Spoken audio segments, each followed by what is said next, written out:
So I bought a sawmill. It's a Woodland Mills HM130 Max. So far, it's been a fantastic sawmill. And the reason I bought a sawmill, I actually had access to quite a few logs. I had the logs long before I got the sawmill. Regrettably, I wish I had a chance to mill them. Many of them, I just couldn't take care of them. It's been so long. This is a good example. I have a really large pecan log here, but most of the outside of that wood was all rotted and soft. But I did finally get a chance to mill some of the lumber. I have it in a bit of a temporary setup. It's on the back porch of the house for now. I want to build a shelter for it, but I wanted to get a chance to use the mill and see what it was like, see what some of the challenges that I would face. And I thought that would help me design the best sawmill shelter for it. What were the things that I would struggle with? What were the things that were helpful having it here? And so one of the big problems with it right now is it's backwards. Not sure if you can tell, but the log stops shouldn't be on the same side that I'm on when I'm sawing. I should actually be on the side with the dogs on this side. But unfortunately, if I did that, it would shoot the wood back at the house. So I've had to kind of work with putting some plywood or put in some 2x4s rather, and shim the logs out to the middle a little bit. You can see some of the logs that I had.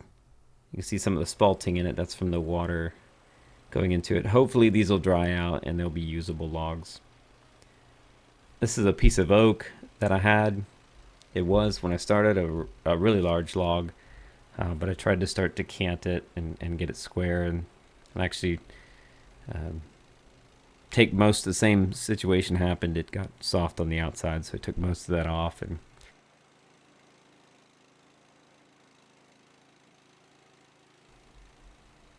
I think these would have made some beautiful logs if I had milled them when I got them. So it's unfortunate. I took so much off the outsides, getting rid of all the rotted wood. I built rails out of pressure treated 2x, I think they're 2x8s or 2x6s. And that was to kind of lock everything together. So I screwed the feet into those. And then I made perpendicular pieces underneath that raises the mill up a little bit. I actually like the mill raised a little bit. It's easier for blowing the sawdust out from underneath it and cleaning things out. It's also giving me a little bit of clearance under the mill, so it's not right on the ground. Now, if you were having to roll the logs up on there, I don't think this would be desirable, but I load them with the skid steer. So for me, it actually is beneficial having the mill up a little bit higher. And then I can just roll the logs off the forks onto the mill. It's easier to manipulate them sometimes when they're up off the ground a bit. There's quite a bit of construction adhesive and screws in those rails.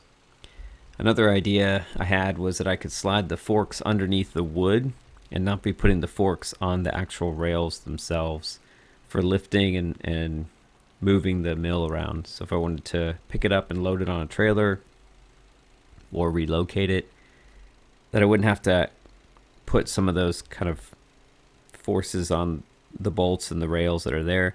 So this was just a frame to tie it, I guess, the frame together, and made it a little bit easier to move it around. It also makes leveling it a little bit easier. Once you get the entire assembly fairly level, you can still adjust the legs, bring it up or down if you needed to, but it kind of evens everything out. And so the feet are usually actually adjusted pretty close to each other, as long as it's on fairly flat surface. Here you can see some of the 2x material I used to push the log a little bit over to the middle, since it is backwards on the mill. I kind of like this approach a little bit, if I'm honest. I rarely ever run the risk of hitting the log stops this way. So if you ever start hitting those 2x, you know you're going to hit those log stops.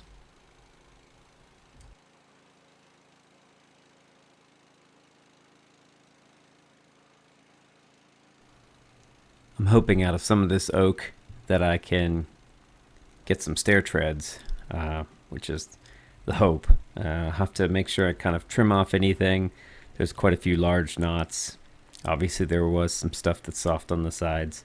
I'll talk about that here in a second, but hopefully I'll get enough to make some nice stair treads out of this. It did wind up having some really beautiful grain. As you can see here, it's got gray color to it. It looks like this when it's wet, and when it dries out, it just turns all gray and white again. So I have a little bit of post sawmilling stuff that I do. I square off the ends, and I try to use a saw guide to rip off any of the rotted stuff that's on the sides of it, on the two sides. And the idea here is I'm trying to maximize the amount of wood that I get out of it, so each piece I can sort of custom cut. It adds a lot of extra time, but I feel like it minimizes the waste. And since this oak I'm hoping to use for the stair treads, and I have a limited supply of it, that I figured it was time well spent.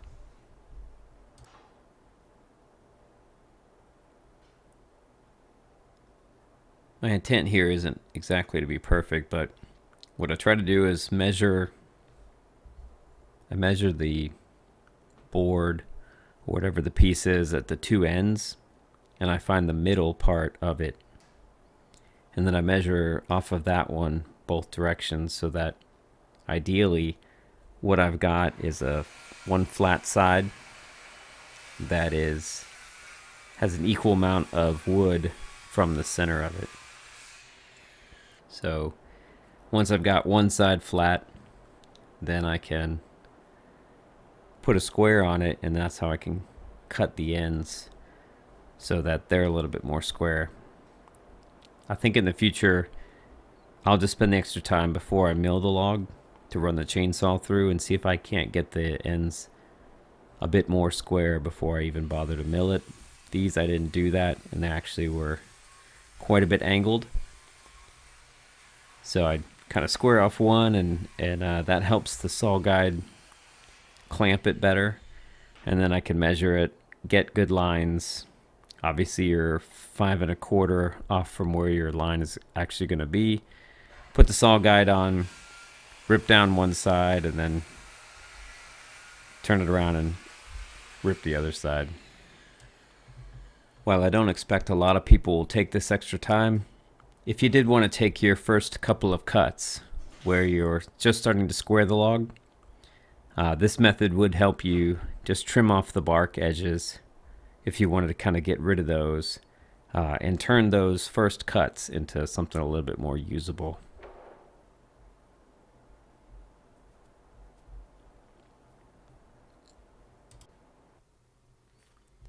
So I've got a fair amount of oak already stacked up, and I've got a few more logs to cut. In the meantime, I came across an ad actually in Craigslist of a guy who had quite a few trees. He was clearing a bit of land and said he could help load the trees. So I ran one trip out, and I got these 3 were the biggest logs that he had that would fit on the trailer. Then I actually went back the next day and got quite a bit more.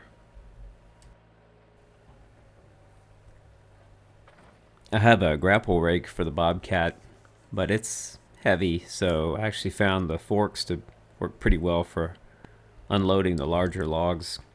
I would guess that some of these logs are close to 1,000 pounds, and that's getting pretty close to the max lift for the Bobcat. I think a few of the biggest logs that I had, I couldn't curl the forks. So it's at least 1,200 pounds or so. Once they get in close to the machine, it doesn't have any problem lifting them. But out there at the tips of the forks, right, leverage is kind of against it.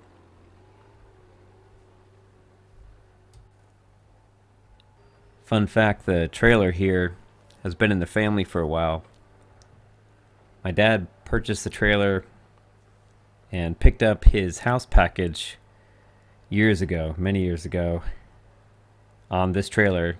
He's got a 20-foot trailer now, and so I got this one from him and redid the deck boards, cleaned it all, painted it all. It used to be yellow. It's black now, but we still call it the yellow trailer. And I put new wiring, new LED lights on it, and a new plug on the front.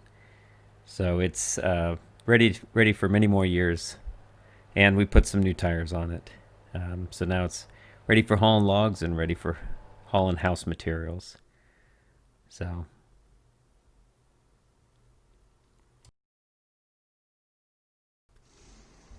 these are oak logs from North Carolina. My brother brought these down. He was going to come down for a vacation, and so he brought the logs with him. Now, he had canted these using a chainsaw mill, so most of them were already square, and he's taken really good care of them. He's kept them covered, so they were actually quite dry when we were milling them. They really produced some beautiful boards, some great grain, and I think he had a good time milling those logs after having moved them around his yard for, I guess, a couple of years now. We milled most of these to what would have measured at 1.25 inches, but that's actually, I believe, about 1.5 inches. It's going to be a little more than 1.25 inches. The idea there was it gave him some room. If they did warp or they moved or anything, or if you wanted to plane them, run them through a few times, through a few passes, he'd still have quite a bit of material. I think the hardest part is knowing what you're going to use the log for, and that would probably change the way that you milled it. But since we don't know what we're going to use them for, we just put them at about 1.5 inches, a little over 1.25 inches. You can see the grain here. It's really clean. This is one of the better boards that we had. And when we got all done, after a couple of hours, we had quite a few board feet for him to load on the trailer and take back to North Carolina with him. Well, I hope you've enjoyed this style of video.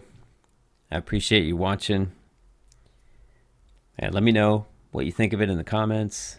And I can keep doing more milling videos if you like the narration style, or if you'd rather just listen to the mill run.